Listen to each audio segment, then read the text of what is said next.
সংবাদ শিরোনাম।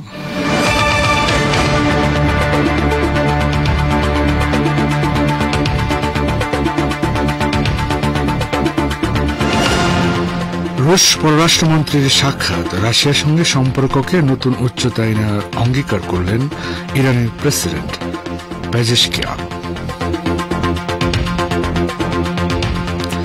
মার্কিন দৈনিক নিউ ইয়র্ক টাইমস আবু মারজুকের বক্তব্য বিকৃত করায় হামাসের প্রতিবাদ। 13 মার্চ বাংলাদেশে আসছেন জাতিসংঘ মহাসচিব। চলমান সংস্কারে দৃঢ় সমর্থন জানিয়ে ড ইউনূসকে জাতিসংঘের চিঠি।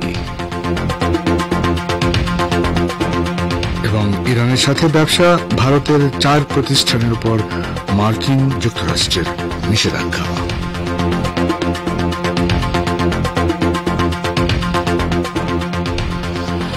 আসসালামু আলাইকুম। সংবাদ শিরোনামগুলো শুনলেন, এবার বিস্তারিত পরিবেশনে আছি আমি বাবুল আখতার। রাশিয়ার সঙ্গে সম্পর্ককে নতুন উচ্চতায় নেওয়ার অঙ্গীকার ব্যক্ত করলেন ইরানের president Masoud Pezeshkian.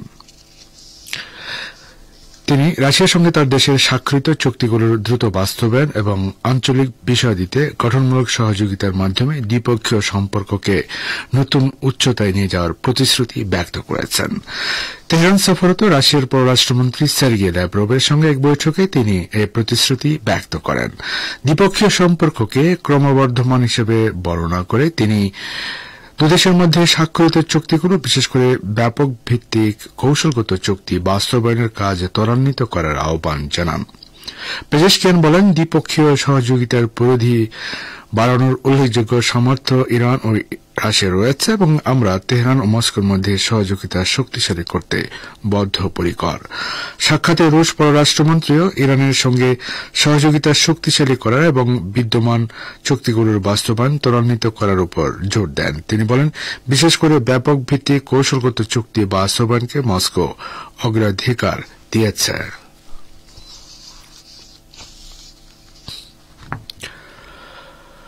White house তার ইরান বিরোধী সর্বোচ্চ চাপ প্রয়োগের নীতি থেকে সরে না আসা পর্যন্ত তেহরান নিজের পরমাণু কর্মসূচি নিয়ে ওয়াশিংটনের সঙ্গে আলোচনায় বসবে না। তেহরান সফররত রুশ পররাষ্ট্রমন্ত্রী সের্গেই ল্যাভরভের সঙ্গে এক যৌথ সংবাদ সম্মেলনে একথা সাফ জানিয়ে দিয়েছেন ইরানের পররাষ্ট্রমন্ত্রী সৈয়দ আব্বাস আরাকচি।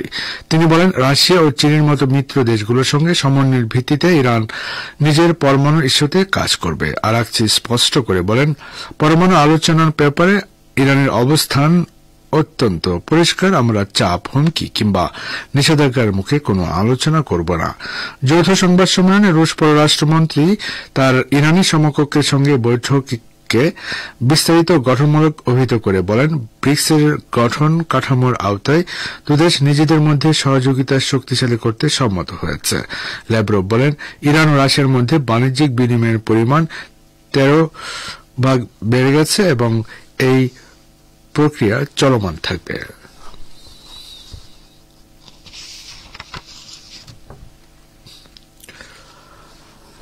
মার্কিন দৈনিক নিউ ইয়র্ক টাইমস হামাস নেতা মুসা আবু মারজুকের একটি বক্তব্য ভুলভাবে উপস্থাপন করেছে বলে ফিলিস্তিনের ইসলামী প্রতিরোধ আন্দোলন হামাস জানিয়েছে। হামাস বলেছে, মারজুকের বক্তব্য ভুলভাবে উপস্থাপন করা হয়েছে এবং তার মূল বক্তব্য বাদ দিয়ে দেওয়া হয়েছে। নিউ ইয়র্ক টাইমস সোমবার হামাসের সিনিয়র নেতা মুসা আবু মারজুকের সাক্ষাৎকার ভিত্তিক একটি নিবন্ধে একথা লিখেছে যে, মারজুক বলেছেন, 7 অক্টোবরের আল আকসা তুফান অভিযানের প্রতিক্রিয়ায় গাজায় ইসরায়েলের সম্ভাব্য ধ্বংসযজ্ঞের কথা জানা না থাকলে তিনি ওই অভিযানে সম্মতি দিতেন না। নিউ ইয়র্ক টাইমসের বরাত দিয়ে মঙ্গলবার সারা বিশ্বের গণমাধ্যমে মুসা আবু মারজুকের এই বক্তব্য ফলাও করে প্রচারিত হয়।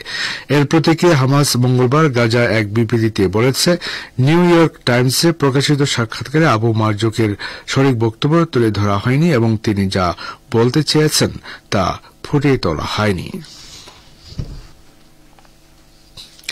হামাসের বিবৃতিতে বলা হয়েছে, আবু মারজুক একথা নিশ্চিত করেছেন যে ইসরায়েলের দখলদারিত্ব, অবরোধ ও অবৈধ বসতি নির্মাণের প্রতিবাদে 2023 সালে 7 অক্টোবরের আল আকসা তুফান অভিযান চালানো হয়েছে। আবু মারজুক নিউ ইয়র্ক টাইমসকে আরও বলেছেন, সশস্ত্র প্রতিরোধের মাধ্যমে ইহুদিবাদী ইসরায়েলের কাছ থেকে মাতৃভূমি মুক্ত করার অবস্থান থেকে হামাস সরে যাবে না।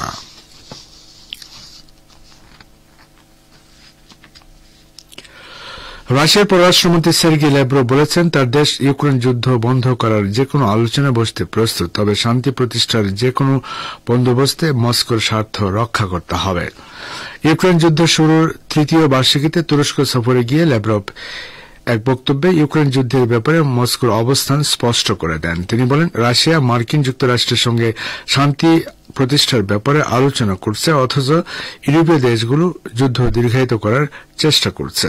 তুর্কি পররাষ্ট্রমন্ত্রী হাকান ফিদানির সঙ্গে এক যৌথ সংবাদ সম্মেলনে তিনি বলেন, শান্তি প্রতিষ্ঠার লক্ষ্যে সদিচ্ছার মনোভাব নিয়ে যে কেউ এগিয়ে আসবে তার সঙ্গে আলোচনায় বসতে মস্কোর অসুবিধা নেই, এমনকি যদি সে পক্ষ ইউক্রেন বা ইউরোপ হয়। কিন্তু আমরা তখনই যুদ্ধ বন্ধ করব যখন আলোচনায় কঠিনভাবে রুশ ফেডারেশনের স্বার্থ রক্ষিত হবে।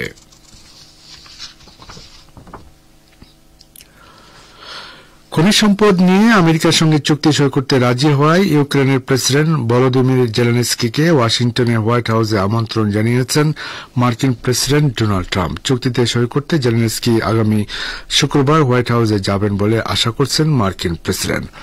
আন্তর্জাতিক সংবাদ মাধ্যমের খবরে বলা হয়েছে, আমেরিকা প্রাথমিকভাবে ইউক্রেনের $500 বিলিয়ন প্রাকৃতিক সম্পদের উপর যে অধিকার দাবি করেছিল সেটি থেকে সরে এসেছে, তবে একই সঙ্গে ইউক্রেনকে নিরাপত্তার নিশ্চয়তা দিচ্ছে না তারা, যা দেশটির অন্যতম গুরুত্বপূর্ণ দাবি ছিল। প্রেসিডেন্ট ডোনাল্ড ট্রাম্প বলেছেন যে তিনি আশা করছেন ইউক্রেনের প্রেসিডেন্ট ভলোদিমির জেলেনস্কি ওয়াশিংটনে এসে এ সপ্তাহে চুক্তিতে স্বাক্ষর করবেন। ইউক্রেনের বিষয়ে ট্রাম্প বলেছেন তারা খুব সাহসী, তবে আমেরিকার অর্থ ও সামরিক উপকরণ ছাড়া যুদ্ধ অল্প সময়ের মধ্যে শেষ হয়ে যেত। ইউক্রেন যুদ্ধ বন্ধে শান্তি চুক্তি হলে এর আওতায় দেশটিতে কিছু শান্তিরক্ষী রাখার দরকার পড়বে বলেও ট্রাম্প উল্লেখ করেন।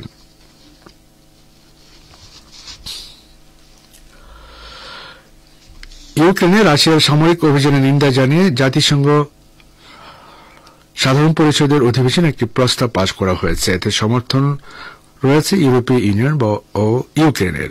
প্রস্তাবে ইউক্রেন থেকে তাৎক্ষণিকভাবে রাশিয়ার সেনা প্রত্যাহারের দাবি তোলা হয়েছে। এছাড়া দ্রুত শত্রুতা বন্ধ করে যুদ্ধের একটি শান্তিপূর্ণ সমাধানের আহ্বান জানানো হয়েছে এই প্রস্তাবে। প্রস্তাবের পক্ষে 93টি ভোট পড়ে আর বিরুদ্ধে ভোট দেয় 18টি দেশ। এর মধ্যে রাশিয়া ও আমেরিকা উল্লেখযোগ্য। চীন, উপসাগরীয় সহযোগিতা পরিষদ, জিসিসিভুক্ত দেশগুলো সহ 65টি দেশ ভোট দেওয়া থেকে বিরত থাকে। লেবানন অবশ্য প্রস্তাবের পক্ষে ভোট দিয়েছে। প্রস্তাবটি তোলার আগে এর বিপক্ষে ভোট দিতে বিভিন্ন দেশের উপর চাপ সৃষ্টি করেছিল আমেরিকা, তারপরও হেরে গেছে ওয়াশিংটন। জাতিসংঘে এই প্রস্তাব পাশ হওয়ার মধ্য দিয়ে আবারও ইউরোপ ও আমেরিকার মধ্যে বিভক্তির রেখা ফুটে উঠল। শ্রোতা বন্ধুরা, আপনার বিশ্ব সংবাদ শুনছেন রেডিও তেহরান থেকে, আর প্রচারিত হচ্ছে বাংলাদেশ ভারতে একযুগে। বাংলাদেশের অন্তর্বর্তীকালীন সরকারের প্রধান উপদেষ্টা ড মোহাম্মদ ইউনূসের কাছে চিঠি লিখেছেন জাতিসংঘের মহাসচিব অ্যান্টোনিও গুতেরেস। চিঠিতে প্রধান উপদেষ্টার নেতৃত্বে চলমান সংস্কারের প্রতি দৃঢ় সমর্থন জানিয়েছেন তিনি। চিঠিটি প্রধান উপদেষ্টার ভেরিফাইড ফেসবুক পেজে শেয়ার করা হয়েছে। এর আগে জাতিসংঘের মহাসচিবের উদ্দেশ্যে একটি চিঠি লেখেন প্রধান উপদেষ্টা জাতিসংঘের মহাসচিব, যার উত্তর দিয়েছেন 25 ফেব্রুয়ারি। চিঠিতে মহাসচিব লিখেছেন, 4 ফেব্রুয়ারি আপনি যে চিঠি দিয়েছেন তার জন্য আপনাকে আমি ধন্যবাদ জানাতে চাই, যা 7 ফেব্রুয়ারি সাক্ষাতের সময় আপনার রোহিঙ্গা সংকট অগ্রাধিকার বিষয়ক প্রতিনিধি খলিলুর রহমান আমার কাছে পৌঁছে দিয়েছেন। আমি বাংলাদেশের সঙ্গে জাতিসংঘের দৃঢ় সংহতি এবং আপনার নেতৃত্বে সংস্কার প্রক্রিয়ার প্রতি আমাদের সমর্থন পুনর্ব্যক্ত করতে চাই। এদিকে জাতিসংঘে বাংলাদেশের স্থায়ী মিশনের এক সংবাদ বিজ্ঞপ্তিতে বলা হয়, অ্যান্টোনিও গুতেরেস 13 থেকে 16 মার্চ বাংলাদেশ সফর করবেন বলে তার কার্যালয় নিশ্চিত করেছে। বাংলাদেশে বৈষম্য বিরোধী ছাত্র আন্দোলন থেকে আত্মপ্রকাশ করেছে নতুন ছাত্র সংগঠন বাংলাদেশ গণতান্ত্রিক ছাত্র সংসদ। বৈষম্য বিরোধী ছাত্র আন্দোলনের সাবেক সমন্বয়কদের উদ্যোগে নতুন এই ছাত্র সংগঠনের আত্মপ্রকাশ ঘটেছে। আজ ঢাকা বিশ্ববিদ্যালয়ের মধুর ক্যান্টিনে এক সংবাদ সম্মেলনে এই নাম ঘোষণা করা হয়। সংগঠনটির আহ্বায়ক হয়েছেন বৈষম্য বিরোধী ছাত্র আন্দোলনের সাবেক সমন্বয়ক আবু বাকের মজুমদার। ছাত্র জনতার অভ্যুত্থানের সময় বৈষম্য বিরোধী ছাত্র আন্দোলনের সম্মুখ সারির অন্যতম সমন্বয়ক ছিলেন তিনি। ঢাকা বিশ্ববিদ্যালয়ের 2019-20 শিক্ষাবর্ষে এই শিক্ষার্থী। তিনি গণতান্ত্রিক ছাত্র শক্তির ঢাকা বিশ্ববিদ্যালয় শাখার সদস্য সচিব ছিলেন। শ্রোতা বন্ধুরা, যাচ্ছে একটি সংক্ষিপ্ত বিরতিতে, সঙ্গে থাকুন।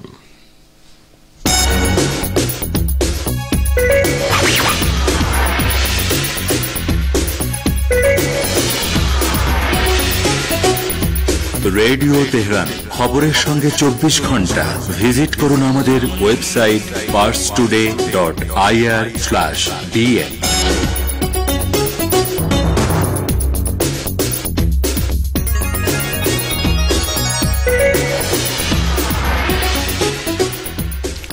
আবারও ফিরছে বিশ্ব সংবাদে। ভারতের 4টি প্রতিষ্ঠানের উপর নিষেধাজ্ঞা দিয়েছে আমেরিকা। ইরানের পেট্রোজাত পণ্য বিক্রি ও পরিবহনের সঙ্গে জড়িত থাকার অভিযোগে এর নিষেধাজ্ঞা দেওয়া হয়েছে। গতকাল মার্কিন সরকার তথ্য জানিয়েছে। বিদেশি সম্পদ বিষয়ক মার্কিন সরকারের অফিস ও পররাষ্ট্র দপ্তরের দেওয়া তথ্য অনুযায়ী ভারতের ওই 4 প্রতিষ্ঠান হল Flux maritime LLP, BSM marine LLP, Austin ship management private limited ও কসমস লাইন্স ইন্টারকর্পোরেশন। এই 4 প্রতিষ্ঠানের মধ্যে কসমস লাইন্স ইন্টারকর্পোরেশনকে ইরানের পেট্রোজাত পণ্য পরিবহনে জড়িত থাকার অভিযোগে নিষেধাজ্ঞার আওতায় আনা হয়েছে। বাকি 3 প্রতিষ্ঠানের বিরুদ্ধে অভিযোগ, তারা ইরানের জ্বালানি তেল ও পেট্রোজাত পণ্য পরিবহনকারী বিভিন্ন নৌযানের বাণিজ্যিক অথবা কারিগরি ব্যবস্থাপনার সঙ্গে যুক্ত। মার্কিন অর্থ মন্ত্রণালয়ের বিজ্ঞপ্তিতে বলা হয়েছে, ভারতের 4টি প্রতিষ্ঠান ছাড়াও ইরানের জ্বালানি তেল বিক্রি ও পরিবহনে যুক্ত থাকার অভিযোগে সংযুক্ত আরব আমিরাত, হংকং ও চীনের বিভিন্ন প্রতিষ্ঠানের উপর নিষেধাজ্ঞা দেওয়া হয়েছে। ইহুদিবাদী ইসরায়েলের প্রধানমন্ত্রী বেনিয়ামিন নেতানিয়াহু সিরিয়ার দীর্ঘমেয়াদী সামরিক উপস্থিতি বজায় রাখার যে ঘোষণা দিয়েছেন, তার প্রতিক্রিয়ায় শত শত সিরীয় নাগরিক বিক্ষোভ করেছেন। সিরিয়ার সংবাদ মাধ্যম জানিয়েছে, রাজধানী দামেস্কে জাতিসংঘের অফিসের বাইরে কয়েক ডজন বিক্ষোভকারী নেতানিয়াহুর মন্তব্যের প্রতিবাদ এবং সিরিয়ার সার্বভৌমত্ব লঙ্ঘনের নিন্দা জানিয়েছেন। দক্ষিণ সিরিয়ায় সামরিকীকরণ নিয়ে নেতানিয়াহুর সাম্প্রতিক বক্তব্যের প্রতিবাদ জানাতে গতকাল ড্রুজ অধ্যুষিত কেন্দ্রীয় শহর সোয়াদের আল কারামা স্কোয়ারে বিক্ষোভ হয়েছে। বিক্ষোভকারীরা নেতানিয়াহু এবং তুর্কি প্রেসিডেন্ট রজব তাইয়িপ এরদোগানের প্রতি ক্ষোভ প্রকাশ করে বলেন যে তারা সিরিয়ার জনগণের স্বার্থে প্রতিনিধিত্ব করে না। বিক্ষোভকারীরা সিরিয়ার প্রশাসনকে বিদেশি হস্তক্ষেপের বিরুদ্ধে দৃঢ় অবস্থান নেওয়ার পাশাপাশি জাতীয় সার্বভৌমত্ব সমুন্নত রাখার আহ্বান জানিয়েছেন। শ্রোতা বন্ধুরা, আর এর সঙ্গে শেষ করছি রেডিও তেহরান থেকে বিশ্ব সংবাদ। সঙ্গে থাকার জন্য অনেক অনেক ধন্যবাদ।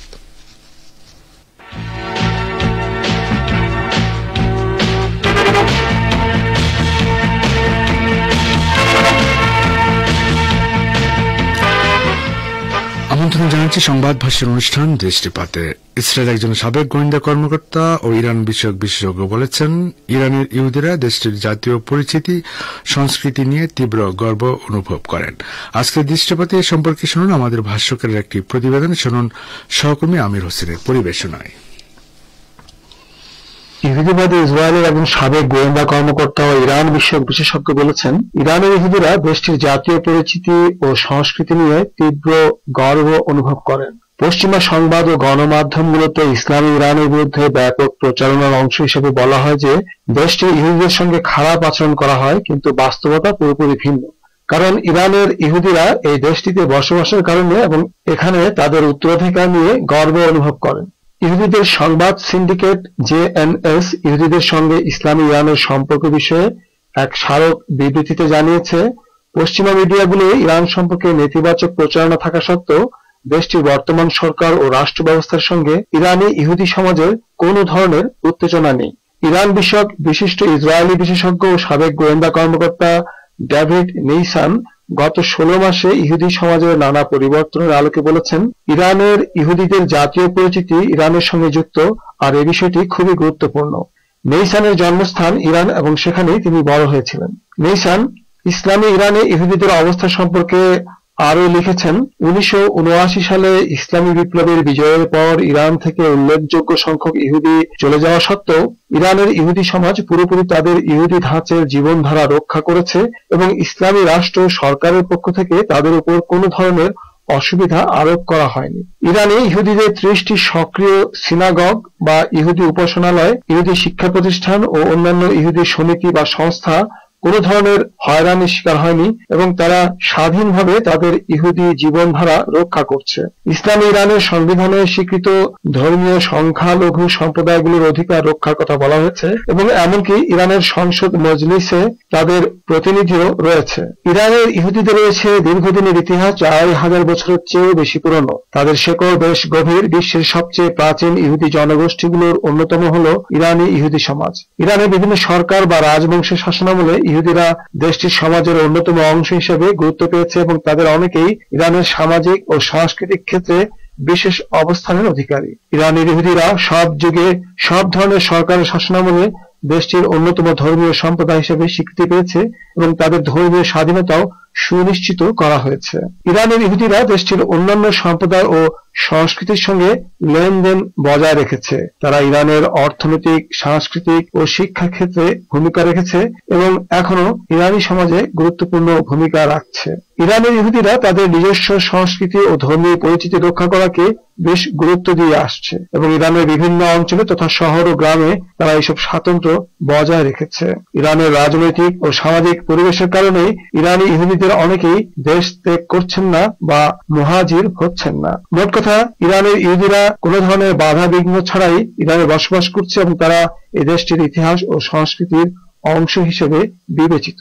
উল্লেখ্য, ইহুদি ধর্মের নাম ভাঙিয়ে ও এই ঐশী ধর্মের বিকৃত ব্যাখ্যার আলোকে ফিলিস্তিনে জবরদখলের মাধ্যমে ইহুদিবাদী ইসরায়েল গড়ে তুলেছে ইহুদিবাদীরা এবং একাজে তাদেরকে সহায়তা দিয়েছে উপনিবেশবাদী পশ্চিমা শক্তিগুলো ও বিশ্ব সাম্রাজ্যবাদী আর আধিপত্যকামী মহল। এই শাসক গোষ্ঠী বিশ্বের যে কোনো অঞ্চল থেকে ইহুদিদেরকে ইসরায়েলে আসতে উৎসাহ যোগায় এবং সেখানে তাদের ব্যাপক সুযোগ সুবিধা দেওয়ার প্রলোভনও দেখায়। কিন্তু এইসব প্রলোভন সত্ত্বেও ইহুদিদের মধ্যে অনেকেই উগ্র ইহুদিবাদ বা বর্ণবাদী মতবাদকে প্রত্যাখ্যান করেন। এছাড়াও সাম্প্রতিক বছরগুলোতে ফিলিস্তিনদের ব্যাপক প্রতিরোধের কারণে ইসরায়েল থেকে ইহুদিবাদীদের অনেকেই নিজ নিজ দেশে ফিরে যাচ্ছে। 1948 সালে ব্রিটেন ও মার্কিন সরকারের মদদে ফিলিস্তিনে ইহুদিবাদী ইসরায়েল নামক অবৈধ রাষ্ট্র গড়ে ওঠে। সেই থেকে এ পর্যন্ত মুসলমানদের প্রথম কেবলার দখলদার ইসরায়েলের সন্ত্রাসী হামলায় শহীদ হয়েছেন লক্ষাধিক আরব ও ফিলিস্তিনি এবং শরণার্থী হয়েছে আরো কয়েক মিলিয়ন আরব।